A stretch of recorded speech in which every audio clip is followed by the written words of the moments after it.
Welcome, wisdom seekers, to Mother Knowledge. Tonight, we tackle a philosophical puzzle that has echoed through millennia. Was Plato, the towering figure of Western philosophy, truly against poetry? Or is the common perception that he wished to banish poets from his ideal states a vast oversimplification?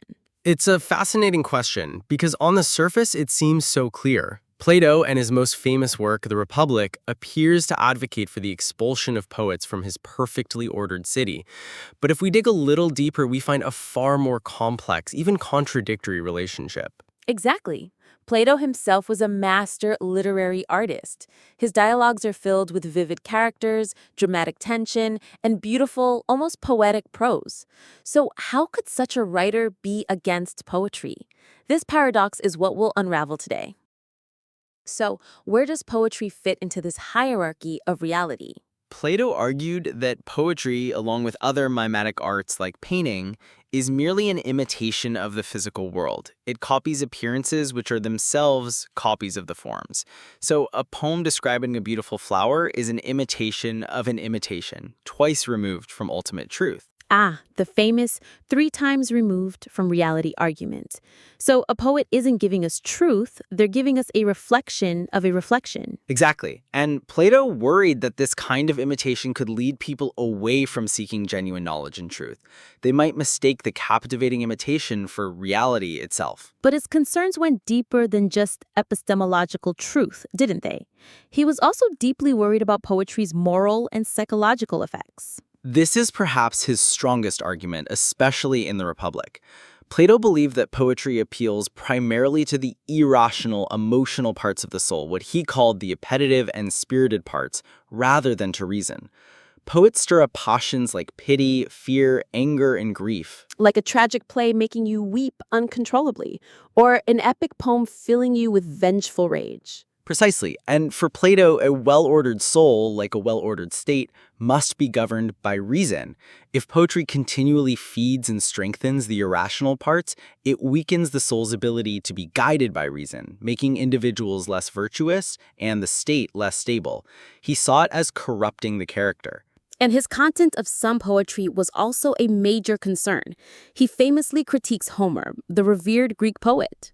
Yes, Plato was horrified by the way Homer depicted the gods and heroes. They lied, cheated, committed adultery, engaged in petty squabbles.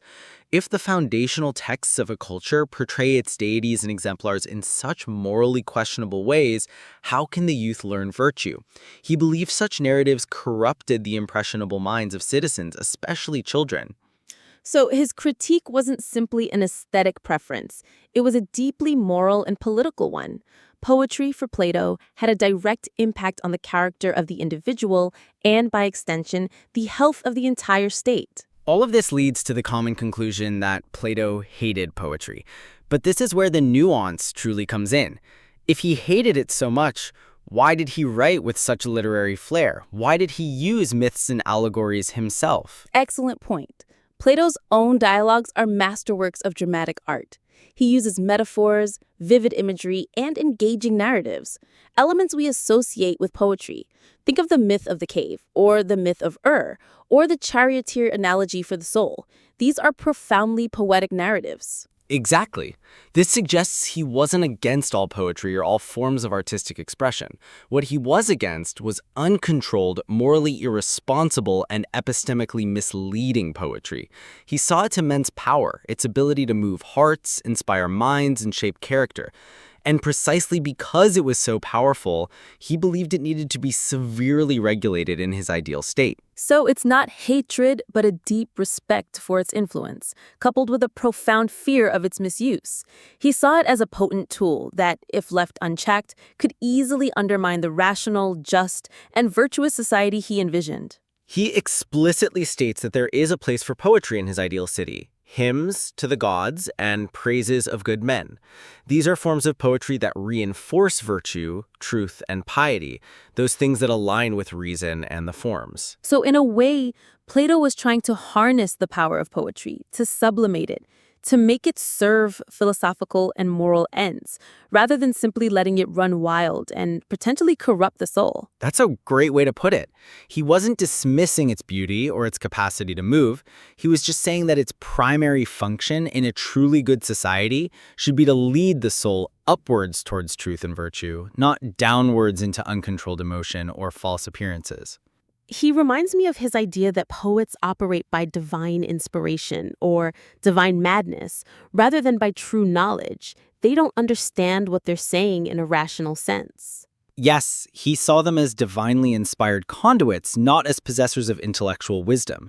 A shipbuilder knows how to build a ship. A poet merely imitates the sounds or experiences of shipbuilding. The poet doesn't have the craft, the techne, of the shipbuilder. So while inspired, they lacked the knowledge to be a reliable guide for the state or for individual virtue. So, to bring it all back, was Plato against poetry, or did he just have very specific, perhaps extreme criteria for its role? He was against uncontrolled mimetic poetry that appealed to the lower faculties of the soul and perpetuated moral falsehoods. He was not against all poetic expression. He valued its power, understood its allure, and sought to reform it to make it serve the greater good of philosophical truth and moral cultivation. He wished to control its influence, not annihilate it entirely. His critique, then, is less about an artistic banishment and more about a profound concern for education, the formation of character, and the pursuit of genuine truth in the ideal state.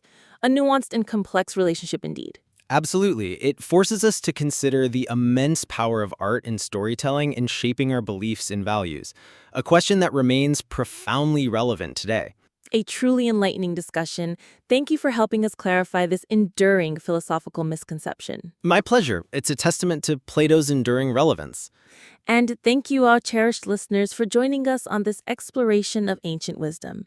Keep questioning, keep thinking, and keep seeking knowledge. Until next time.